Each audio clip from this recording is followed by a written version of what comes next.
Hey guys, how's it going? Happy Monday, wherever you are. So today I'm super excited to chat with Jenny from Autistic.Nutritionist. I think it's Autism.Nutritionist. So I am going to find her here. Good morning, Beth. Good morning, Melanie. Oh hey, Jenny's here. So Jenny, I think, okay, I'm gonna ask you to join me.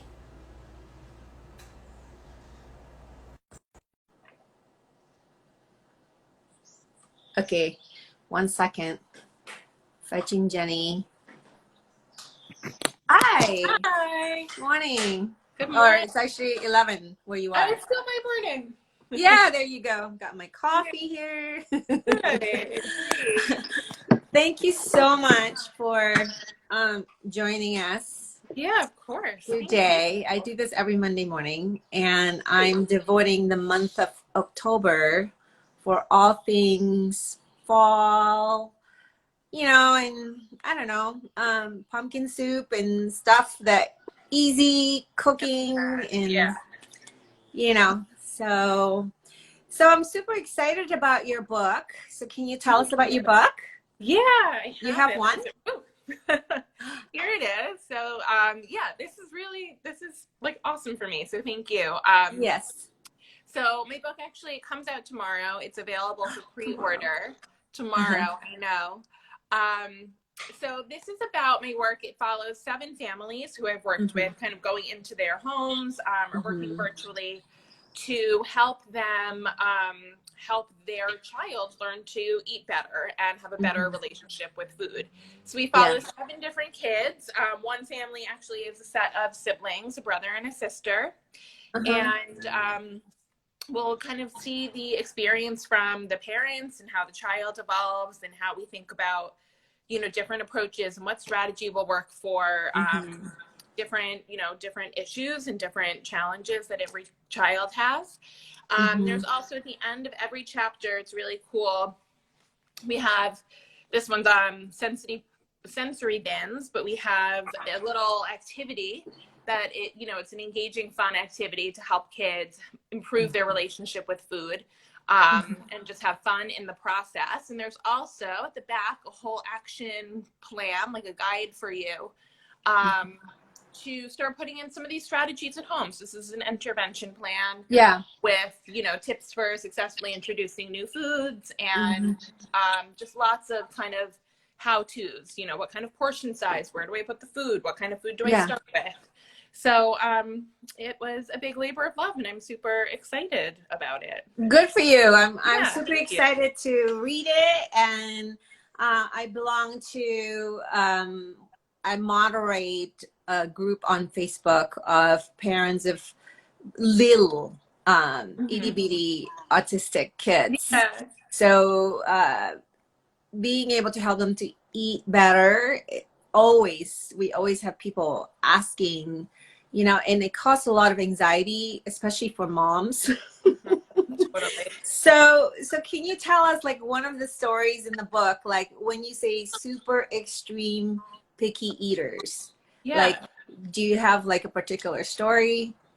Yeah, so the first story that comes to mind, and just I've been working with him for a long time, is a child. He's actually not on the spectrum, but super, and that almost doesn't matter because what we're dealing with is often, issues that stem from the same sort of, it stems from the same place. So he was basically only eating like baby puree pouches or like, the pouches for toddlers. That was really his main source of food. He supplemented with milk, which was great because that was where he got protein.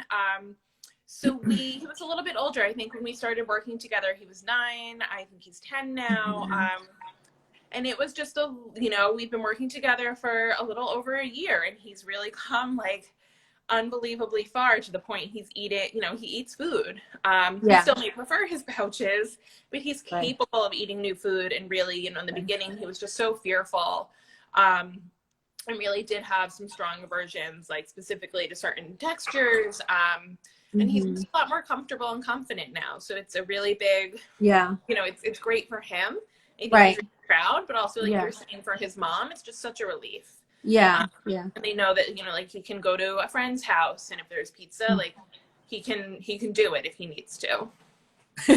Well, he's further along than my 12-year-old. My 12-year-old still would not eat pizza. So he says that when he sees food, it hits him, not just the way the food might taste, but also how the food look and smell. And then there's no way he's going to put it in his mouth because he's afraid of the texture. Of course. And also the way it tastes. So he could tell me like all this, and he's very anxious over it. So I am super jealous of families who can travel and order whatever's on the menu. And trust me, it's not for lack of trying, Jenny, with two former behaviorists. Yes, no, I and a mom psychologist, relationship specialist, that I have accepted that this is a journey, and it's his journey and his relationship with food. So I love how you actually talk about the relationship when it comes to like choosing like what we choose to eat, because a lot of people don't think about it as a relationship. It's just like food, and I think parents' anxiety is an obstacle. So how do you help parents to be less anxious? Honestly, it's one of the hardest things I think to do, because there's a reason we're feeling anxious, and it's I think some of it is kind of justified, and some of it is something that we're putting on ourselves that we don't need to, and it's really not.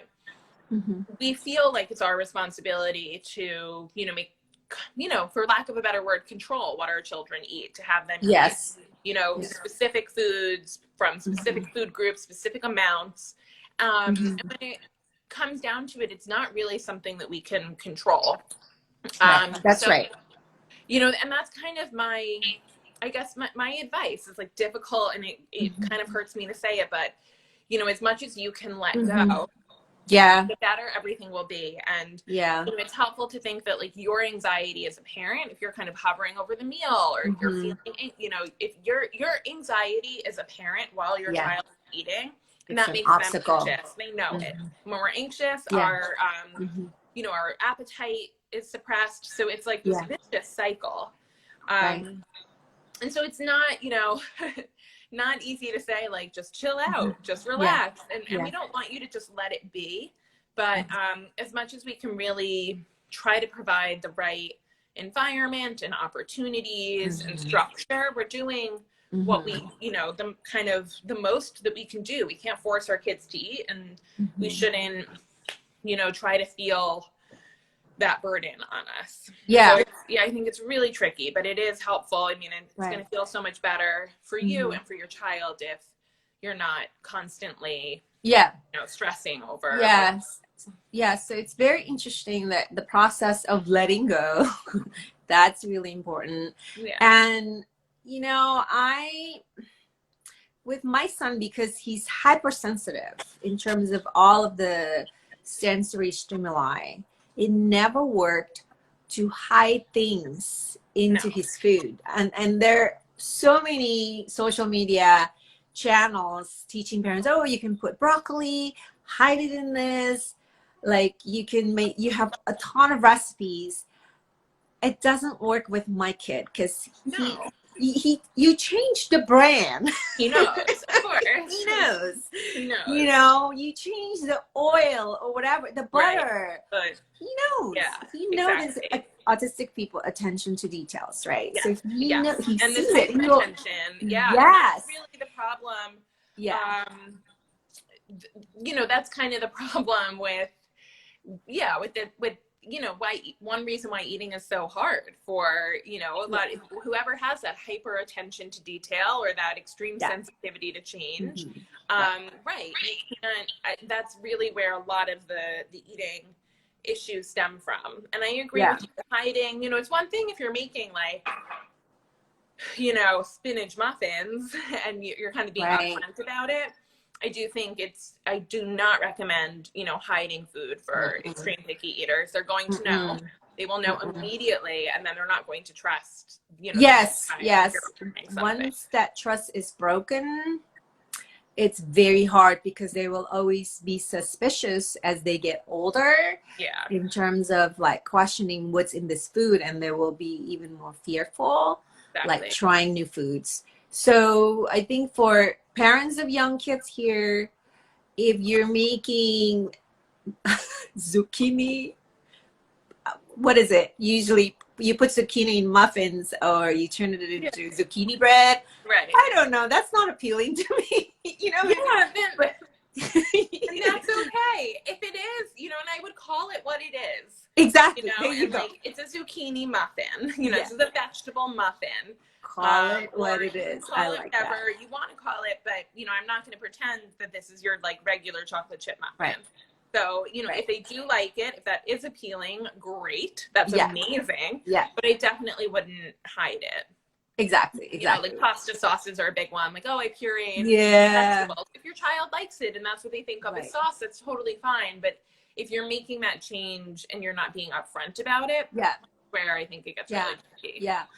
So I think over the years, because my kid's a little bit older, I had many failures in terms of like I was thinking, oh, my kid would love this if I cook food in a certain way, and especially during like family gatherings, Thanksgiving. Jenny, he would not eat anything. He would just eat the rolls. Right. And it's like over the years I learned, you know, because my next question to you is that, is there a difference between picky eaters versus sensory eaters? I think there is, but maybe you can explain the difference between the two better. So for my son, he would not care if he goes to a birthday party and, you know, the host would ask me, like, do you want me to buy chicken nuggets? You know, because he doesn't eat pizza. And I would say, nope, just leave him be, let him go hungry. Maybe you can entice him with a slice of cake, birthday cake, because he loves cake. Every time my son would come home and he did not have anything at the party, including the birthday cake. So I feel like that really strong desire of really, you know, I can't do it. Like it's nothing is enough of a bribe for me to go there. Yeah. You know, so it's really, so what is it exactly? Yeah. Can you tell us the difference? Yeah, I think you're right. So I think, you know, and I'm guilty of this, and I have something in the book where we use the term picky to describe anyone really who struggles to eat. And I don't think it's pickiness. It's not like I'm being fickle. I don't like this today. I'm just very particular. Yeah. It's really that there's often for kids who like really cannot eat these foods or have such limited diets that there's something else going on. Yeah. And so often I find that it is related to something sensory. And that's interesting because like at the birthday party, so first of all, if it's like the wrong cake, you know, or the cake is just a little bit not, you know, it's too soft, there's too much frosting. And you're right, like it looks weird, it's going to feel weird, it might taste weird. But beyond that, like we're not eating, especially then, we're not eating in a bubble. So whatever else is going around is also part of the sensory experience. And if it's too overwhelming, it's too loud, we're sitting too close, the chair's not right, you know, the plastic fork is weird, or the plate, that also really interferes with it. So I think there is a distinction where we say that kind of picky eating is maybe not normal, but it's something that most kids will experience, typically from like 18 months to maybe 5 years of age. And that's a typical developmental stage that we can almost expect in kids, that their taste buds change and their nutritional needs change. But there's something, you know, there is certainly a distinction between a child who gets a little bit fussy and like doesn't want to eat their broccoli and like wants the crusts off of bread and there's too much peanut butter versus someone who really like cannot, like you said, just cannot do it. Yeah. So in our family, it would cause like him to gag or to run to the other side of the room. And I used to feel really sad for him because I was afraid that, oh my gosh, he would look really weird in during gatherings and stuff like that. So now though, I feel different because I realized when I was a little girl, I was one of those you know, people who I had food sensitivities, you know, I still do, but I'm an adult. If I go eat at a restaurant, I order what I want. And if there are things in my food that I don't like, I just pick it out. So I think graduated from sensory eaters to picky eaters, you know, I mean, maybe that's, you know, so I just try to support him. So if he has a gathering, then if he's hungry, he can eat first. So I don't pack peanut butter and jelly sandwich anymore. I used to do that because that makes it makes him stand out even more if I like try to, you know, control the environment. Exactly. Yeah. So I love your posts, first of all. So for people, my followers who are not following Jenny's Instagram account, it's autism.nutritionist, right? So make sure you guys follow her. What I love and what I think is unique about your account is that you show people in a very visual way the transformation of how you help someone to really be able to think outside of the box. You know, and that transformation is what parents need. And it's something that I think, well, we're all visual, first of all. So I think it's so awesome how you see, like, can show people different possibilities, you know, with carrots. Thank you. Just with carrots, for example. You know, so I think that's really, really good. Thank you. Yeah, I think I love hearing that. Thank you, of course. Yes. And yeah, you know, for that, I think it's just really easy to get stuck in our own ways and our own kind of just way of thinking of things. And as you said, that parents are dealing with so much anxiety that really kind of can limit like our creativity and our thought, and we just feel stuck when we're often trying the same thing over and over again, or something you read and you're like, well, this, you know, is supposed to work, and I just keep trying and it's not working.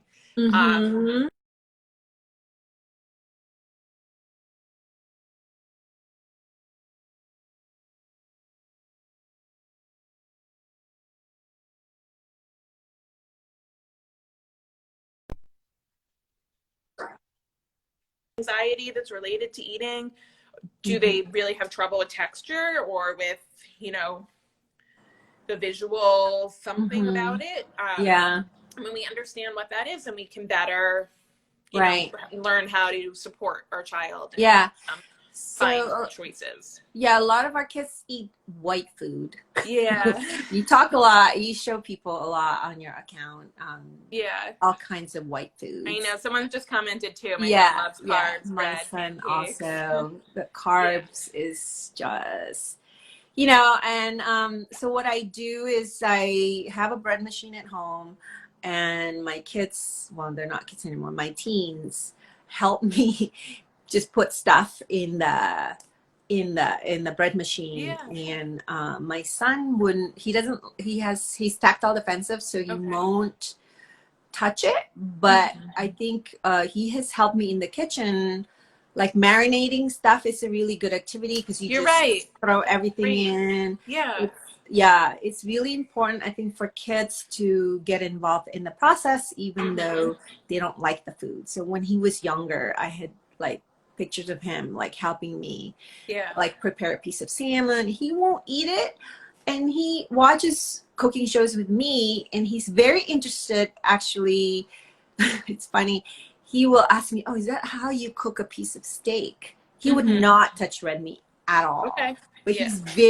he's gotten to the point where he loves cooking channels, and he's just wondering. So for the parents here, you know, your kids, I think, also feel sad, and they wonder why my eating habits is different than, you know, my friends' eating habits. Yeah. And that's just going to continue as they get older. Yes. Yes. Yeah. Yeah.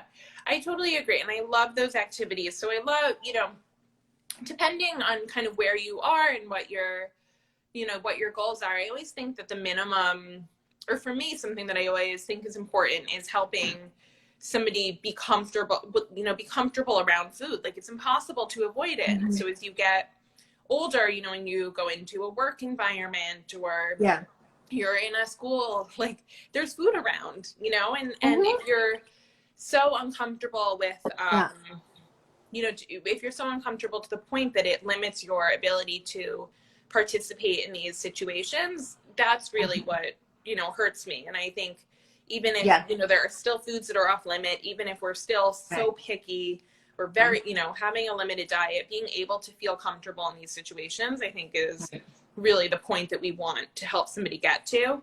So, it'd be great if, you know, you would eat whatever you're marinating, or help with, you know, that kind of stuff. And maybe that will come, and maybe it won't. Yeah. But at minimum, you know, having him be comfortable and also discovering this new skill or ability is really productive. Exactly. So, what is it about McDonald's chicken nuggets and French fries I know that I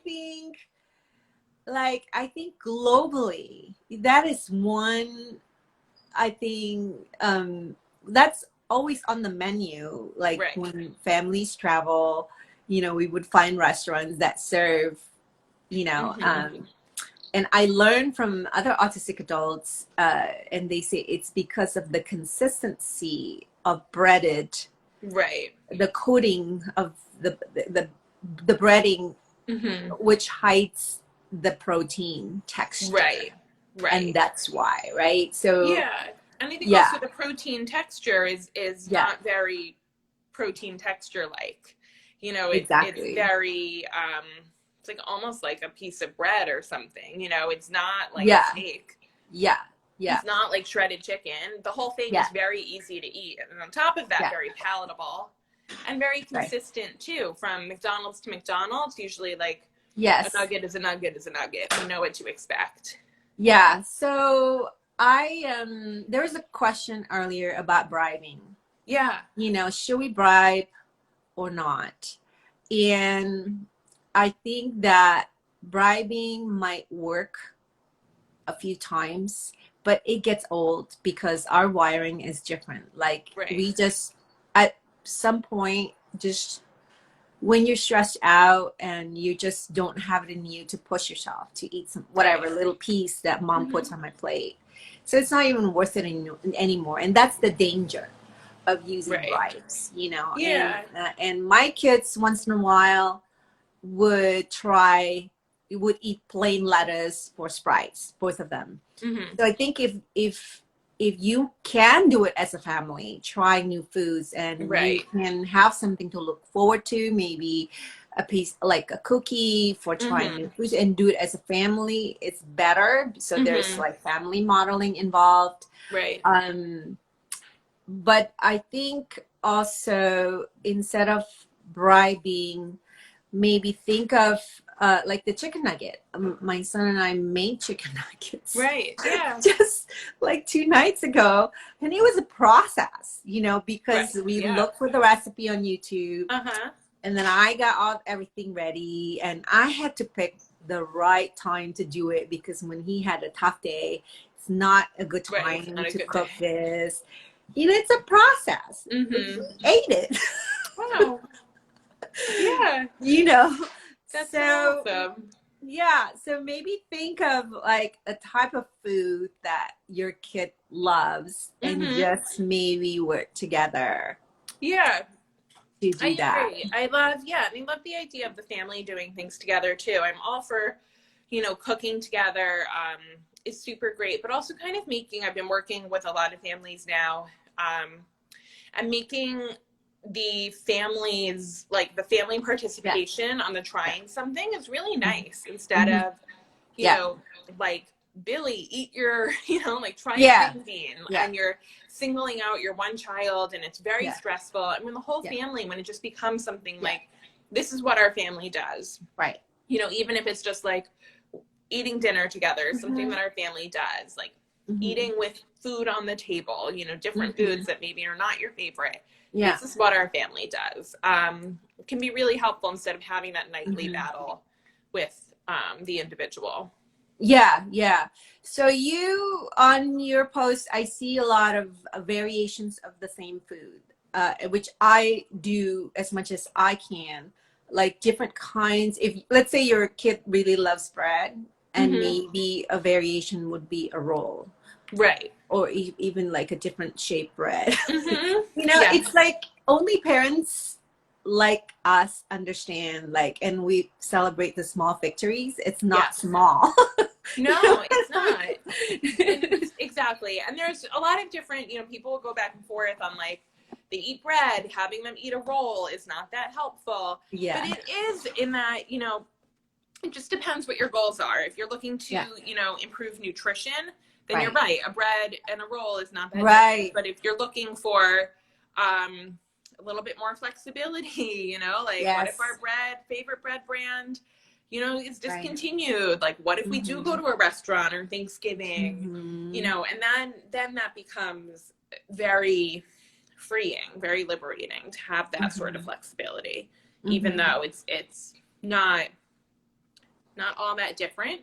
It can be different enough to make a significant difference in your in your day-to-day. Yeah, because it's still a variation. And I think the important message here is it's not the type of food, I feel, but it's your anxiety over trying new things. It's not necessarily the food, it's not necessarily the activity, but it's the anxiety. So the more we can really provide the opportunities without stress and do it as a family and continue to do cooking activities, even though it's just one step. Like our kids can help, like, I don't know, pulling the broccoli out of off the stalk, just getting them involved. And eventually it's really up to them when and how they want to try that new food. And I think with my kid, if he only wants to eat these certain types of meals, I taught him to prepare them on his own. Right, which is great. Yeah, really. And so that he can problem solve it. And he had a 12th birthday gathering with a few friends, and they were all like him, which is pretty funny. So I served, of course, chicken nuggets. And then after the party, I had this discussion. So when you're 18, you have the same group of guys over, what are you going to serve? And he didn't even blink. He'll say chicken fingers. I love it. But well, that's, it works, and to be able to identify what works and how to do it is really, that's really important. Yeah. So I think the last question I want to ask you is, do you have any recommendations of like recipes or the type of food that's good to do like as a family? Yeah, I'm trying to think if I actually have some on my blog. Anything that I would say, just anything goes, actually. Whatever foods your family is eating is the best, it makes the most sense. Like if your family, does not eat barbecue chicken, then that's not something that you guys should make, you know? I love, pizza is a really fun one because, it can be fun to roll the dough. Everybody can make their own. They can put whatever they want on it. And baking is also really cool.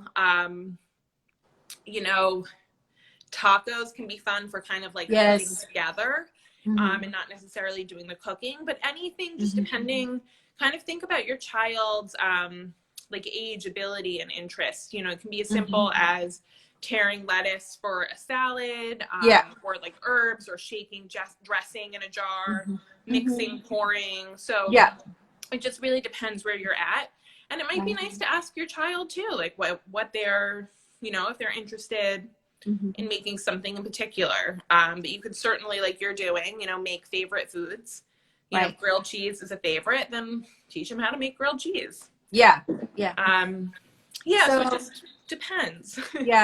Those are really good suggestions. And basically if you can think about the type of recipe and turn it into like an assembly line, right? Pizza's great because you can have bowls of ingredients, right? Exactly. And if you don't want to touch the dough, there's prepared, you don't have to pizza stuff. Exactly. If you don't want to look at the sauce, you can sprinkle cheese, right? You know, so show the possibilities and do it as a family. So pizza's good. Taco is really fun. You mentioned taco. So tacos are great too. So like I'm a big fan of eating together as a family and eating a family meal. And so tacos are really nice because, you know, you can have somebody who likes a hard shell, a soft shell, somebody who wants it in a salad, somebody who doesn't want anything to touch, somebody who wants it all together. And so kind of everybody in the family can find something that they like, some way that they like. So you're not preparing multiple meals. You can have, you know, like lettuce, you know, meat, cheese, beans, salsa, and everybody can take just the parts that they want. And you're still eating one meal. Yeah, so that's awesome. So those are all good ideas. For people who are here, do you have any questions for Jenny? I think we already talked about one question said that a 3.5-year-old who refuses everything and needs to bribe for her to eat. Right. Okay. So I think we talk about the bribing. A little bit about the bribing, which if you can avoid that, you know, for picky eaters, research shows that it's not a productive long-term solution. Can actually backfire a little bit. So maybe cut down on snacks, because again, as parents, we worry that my kid doesn't eat enough, so we actually provide a lot of snacks, a lot of sugary stuff, that is fatty true stuff, and then that makes it worse. How do you feel about feeding the kids? If a lot of parents actually do that, they just feed them. You know, I don't know that I have like a particular yes or no. I mean, obviously we want our kids to get to the point where they can feed themselves. But if it's something that you need to be doing now, there's probably a good reason. And, you know, it's probably individual, so we can discuss, but that's kind of where you're at right now. You're not doing anything wrong. So there are a couple of comments. I'm so tired of being made to feel guilty all the time. Respect your child, your family member. And it's really, I think as moms, we can make things worse. We're well-intentioned, but we make things worse. No, and you're right that our kids are doing their best. Nobody's doing this like on purpose. It's not because it's fun for them. Like, and Maisie, you said so many times, like there's a real aversion going on. They're really uncomfortable. So, you know, it's never about for a child to do something or even helping them. Like I said, it's not about specific foods or like, oh, I need them to eat zucchini because zucchini, whatever. I really think it's more like, let's help them get a nutritious diet. Let's help them be comfortable. Let's help them find new things. And you were saying it doesn't feel good to be different or to have limitations. So helping, giving strategies to help them expand is really, you know, and be more comfortable is, I think, the goal. So for kids who have an issue with fine motor of eating utensils, you want to be mindful of that, because the eating itself is stressful enough, and you add like you have to scoop and eat. That's really hard. So for these kids, I think I don't think there's anything wrong with finger foods and just eating with your. No, I think right? You give them what they can do, and Yes. then you can work on the skill, but totally give them what's appropriate. And most of the kids I work with tend to do finger foods. Right. And that's okay. And if then they need help with the spoon, like that's fine. But I would work towards that. I would work towards improving them the fine motor skills. Right. But totally meet them where they're at, and that goes with everything. Everything. Right. And then one tip I have for the parents here, I think how much food we put on the plate matters. So if you don't put too much, because I think sensory eaters, they just don't feel hunger. Like we think, like they didn't eat all day, and then as a mom, you feel, I have to feed them like this much food, but it's overwhelming. So maybe put a few a few bites of one type and let them finish it. And then if they want more, maybe they will ask for more, because it's a turn off to see that much food I have to eat. That's true. With a spoon, with my mom hovering over me and everybody looking at, how much I'm eating. It's so stressful. So that somebody asked a question, how do we eat more as a family at the table? And I think I just gave an illustration of like how that feels for the person. So less food, it's really our attitude as adults, because our kids can't really yet say, I don't like this, or why are you looking at me? But so it's on us as adults too. Right. And that's a good point, to not have the focus of the meal beyond what the child is eating or not eating and how much. Right. So, and that's, we were saying earlier, kind of like the taco example is a good meal.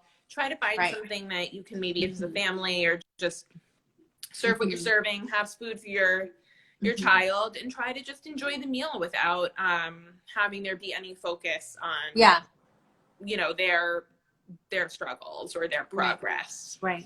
Right. So model it, I think. Don't, because we can only and these are someone else asked about more how to teach to eat more variations of food. We can model it, how things like different kinds of sandwiches. So if your kid eats peanut butter and jelly sandwich, maybe plain peanut butter and banana, peanut butter and honey, those kind of things, and model it first instead of having them. So another common mistake parents do is like, we're too eager. We're too eager. Like I've been there, and I get so mad when he actually doesn't want to eat it. I get so mad. Like I've lost it a couple of times in the past, Yeah, I know. And the thing, that I'm always reminding families too is, you offer it once or twice and you're like, okay, they didn't take it, we're done. I've tried it. And that's not really how it works, that they often need multiple exposures and many tastes of the food before before it becomes accepted. So I really wouldn't give up. And if you're, thinking kind of the peanut butter sandwich, how can we just start with making some variation on that? Or what, if they like peanut butter sandwich, what else might they like that's similar? And keep the portion small. And so, and just really be persistent with it. Right. Yeah. Awesome. Yeah. So and of course, modeling. Yeah. Somebody says, my son only eats Spanish cooked beans and cereal. Well, beans are really good. They are really good. Yeah. And it's full of nutritions. Yeah. So that's a good iron food. Yeah. The mom who's asking about that. Cereal and milk is not bad. No, and it's not, I wouldn't say anything about whether they're good or bad. These happen to have like some good nutrition in them. You're right. But if we're thinking about expanding, then, kind of the first thing that I think about is like, what else is similar, or what are you eating? That can be that they might be interested in. Are you eating it in front of them? If you want to try, like a different kind of beans, are you eating that bean? How else can we prepare the beans? So some ideas to kind of think about expanding and changing. Yeah. Baby steps, and really keep working on it. Don't give up. And it's just like maybe you're successful. They'll eat it for a period of time, and then they won't eat it anymore. That's just how it is. You know, so that's okay. That's okay. Yeah. Okay. Yeah.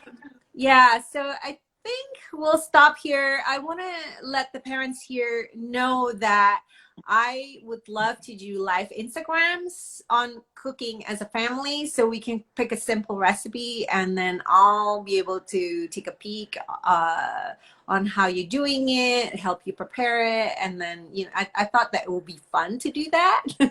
So if any of you guys want to experiment getting some parent coaching on cooking simple stuff, you know, send me a message.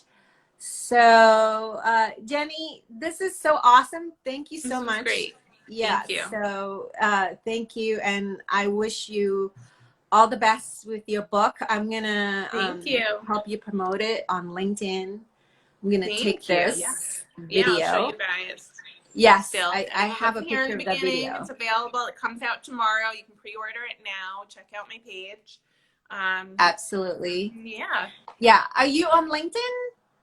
I am. I'm not very active, but I'm there. Okay. You can find me. Because I want to tag you. You can I'm taggable. Exactly. Yeah. All right, guys. Thank you so much. Have a great week ahead. Have a great day. Bye-bye. Thanks, everyone. Bye. Bye.